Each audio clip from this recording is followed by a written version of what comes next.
Cameron, though, what do you think about this battle for values and just how we perhaps do need to be more careful to make sure, and not just values, by the way, but the laws that people who come to our country or any country in the West will abide by our laws?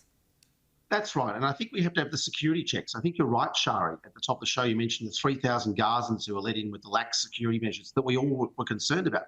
They might not be terrorists, but they could be potential terrorists. And that's what we need to know with the security checks. So I think you're right. They need to share our values. They need to abide by our laws. They need to love our country. And I think if we have people from war-torn areas, we need to recognise that there are Syrians who are being persecuted by Islamic extremists that we welcome to our country. We welcome Christians as well who've been persecuted by Islamic authorities as well. So it can't be country by country, but we need to make sure the security checks are done and the people who are coming to our country share our values. 100%. And, you know, I remember maybe 6 months ago now, I reported one of the instances of one of those Gazans allowed in and how on social media he had shared posts supporting the paragliders sailing into Israel on October 7. He'd shared Hamas content. So, you know, again, perhaps that security vetting hasn't been up to scratch. And by the way, while we're on Trump, he's also today ordered an investigation into the cover-up of Joe Biden's cognitive decline during his presidency. There was a presidential memorandum that said this conspiracy marks one of the most dangerous and concerning scandals in American history. And Matt, I mean, you'd have to say this is pretty objective now that there was a deliberate cover-up over this. Well, I suppose it's another example, Shari, of thankfully Australia has not gone down this judicial mixing of the judicial and the political paths like there has been in America. Obviously, we saw the Biden administration, justice officials investigate the former President Trump, and now we're going to see seemingly the reverse. I mean, I don't like it overall as a trend. As I say, I hope that stays out of our system. There should be separation between the two fields of contest. But there's no doubt here there is a scandal. I'm just not sure it's best pursued by the executive government. But clearly the media and others conspired to cover up the decline in Joe Biden's mental state. That probably ultimately cost the Democratic Party more than anyone else because they struggled to put forward a credible candidate there in the end for presidency, partly because of that cover-up. So, look, as I say, I hope the courts stay out of the political process. Again, it's a matter for America how they run their system, but I quite like the political system we have, and it's one trend in America I hope we don't adopt. No, I'd have to agree with you, but I do think there does need to be accountability when it comes to this issue. I mean, normally medical issues would remain private, but when you're the President of the United States, when you have that level of control and authority, well, there should be public disclosure. What do you think, Cameron? Well, and I was going to say I agree with Matt. I mean, I think we don't want to see the judiciary weaponised for political outcomes. And I think that's a great thing about our system versus what I observe about the US, especially in recent times. But look, I think that the saddest thing here is that Joe Biden was actually a servant of the United States. He did great things. And he'll be only now remembered for the last year or two where he was seriously suffering from cognitive, diminished cognitive abilities, clearly, and now physical as well. And the fact that the staff looked like they covered that up for political gain, and then I think, as you rightly said, Matt, probably damaged the Democrats' chances of actually having a decent presidential candidate come through. That's the scandal. That's what needs to be investigated. It might not be a conspiracy, but it's an awful, awful cover-up of someone's medical condition that led to the political outcome we've now seen. But also if there were medical authorities, if there were doctors who agreed to keep this silent but knew about it, perhaps there's an argument that they had a public duty to tell someone about it. So there are, I think, ethical questions, dilemmas here. It's not so clear-cut, although I do agree with your... We've all watched West Wing, though, haven't we? Indeed, we have watched West Wing. I'm sure it's all of our favourite old television shows. True. Now, federal Labor is being urged, as in the Albanese government, is being urged to scrap at least the size of its cigarette tax. Experts are now concerned that it's fueling this violent black market. We even saw the Premier in New South Wales, Chris Minns, come out this week. He spoke pretty strongly about the issue. But then we heard Treasurer Jim Chalmers say that he's definitely not making cigarettes cheaper. Have a look. I respectfully disagree with Chris. He's a friend of mine. I work closely with Premier Minns. I don't think the answer here is to make cigarettes cheaper for people. I think the answer here is to get better at compliance. Matt, this is becoming a major issue, the black market, the illegal importation, the crime. What do you think is the solution? Well, look, I think Chris Minns is espousing common sense here. I'll be fair, this isn't a problem created by the Albanese government.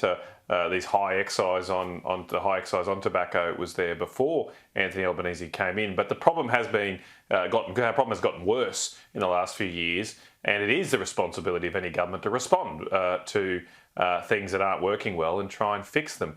The facts are that we've had almost a halving of tobacco excise revenue in the last few years. We certainly haven't had a halving of smoking rates. So what is happening is otherwise legal, law-abiding Australian citizens effectively going into a black market because they just can't afford to buy cigarettes. They're over $50 a pack now, and no one can really afford that. So cigarette smokers are invariably going to the illegal market. That is then funding organised crime in this country, and I'm convinced that that a big part of the outbreak of crime we have seen in Australia in the last few years, beyond just the illegal tobacco market, is because of the funds that have flown in like rivers of gold to organised crime thanks to this black market. So clearly when we've got something like this, we should change the policy settings. At least look at it. Don't be stubborn and pig-headed. Look at this. Maybe a reduction in the excise rate would be best. It actually might raise more revenue and kill off these criminal syndicates that are being funded by it.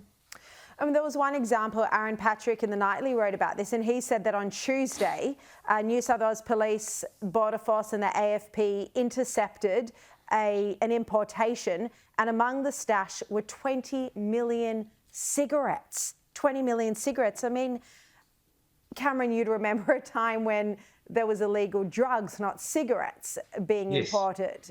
So that unquestionably, there's an issue here. The answer's not so simple. It isn't, and it's complex. But I think we do need to spend more on prevention, more on policing, and more on preventative healthcare as well. But you're right. I mean, the danger is the tax is so large now, it creates a natural incentive for organised crime to chase that revenue stream. And I think that's the problem. And I think we need to have an open discussion. And I think Premier Minns is right. He's seeing it on the streets in his own city, the crime wave driven by illegal and chop tobacco and people using the tax revenue as an incentive to produce this black market. And costing tens of millions of dollars in policing and compliance. I want to go to this fascinating story. There's a major issue. I mean, flight paths are always controversial, but there's now a major issue of flight paths at night to the new Western Sydney airport. And there are accusations of pork barrelling. This is a story on Sky News Digital today, and Sky News revealed that the Albanese government's directive to prioritise noise abatement in Labor electorate surrounding Western Sydney International Airport has triggered warnings from aviation experts. And one expert, Captain Byron Bailey, called the new runway, the whole plan, farcical. Have a look. It's very unrealistic. It's going to be very messy for air traffic control.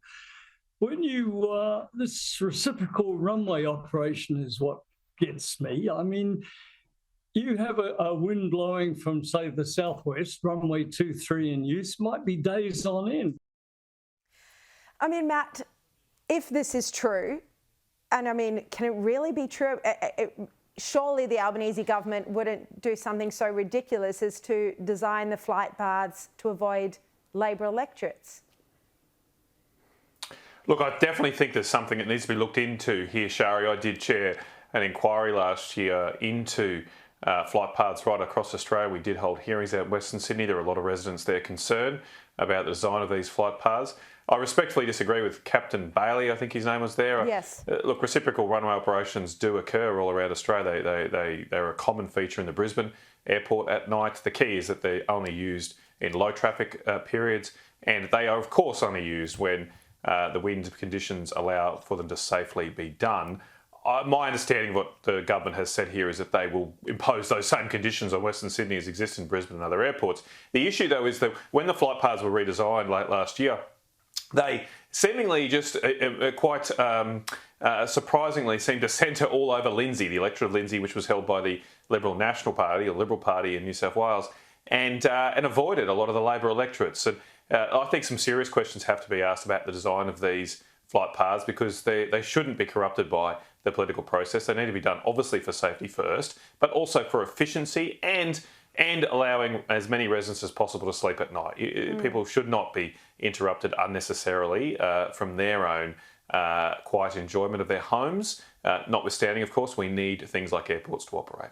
Now, the Prime Minister has for a long time, I mean, dating back over a decade, been very involved in this project and setting up a second international airport in Sydney, and actually put him at loggerheads with Ed Husic, a local MP, who was actually against the airport.